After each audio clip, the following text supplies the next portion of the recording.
Le rapport de Benjamin Stora est sans doute la cause de cette initiative qui montre que les adversaires ont un QI assez faible. Donc c'est plutôt des imbéciles qui ont fait ça, je pense. C'est une bonne occasion pour nous de se rappeler qu'il y a une demande qui a été faite à la RATP et au ministère des Transports de débaptiser la station Gallieni et de la baptiser Josette et Maurice Audin.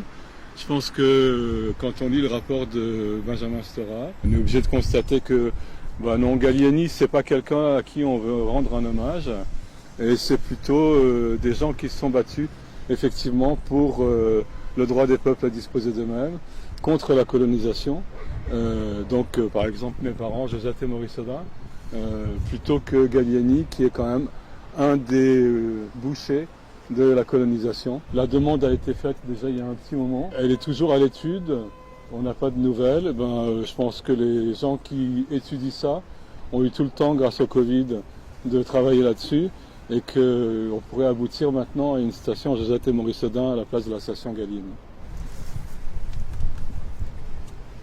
Alors, Maurice Audin était un mathématicien, membre du Parti communiste algérien, enlevé par l'armée française, torturé. On n'a jamais retrouvé son corps et il y a eu une mobilisation très importante pour faire la vérité sur ce qui était advenu de Maurice Audin. Et sa femme Josette a pris le relais, même après l'indépendance, justement pour avoir la vérité sur la disparition de son mari. Et Josette habitait Bagnolet. Elle habitait le quartier qui est juste au-dessus de ce parc-là, oui.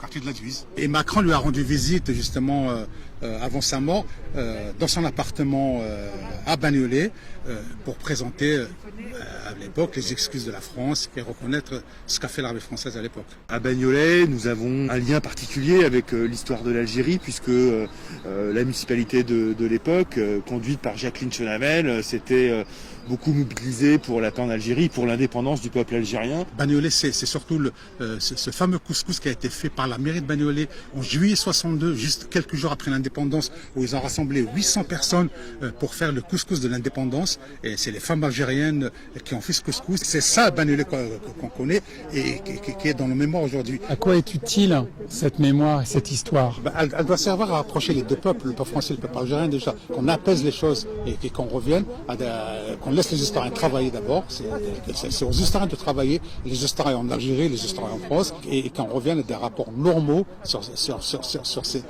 cette histoire-là qui lie les deux peuples.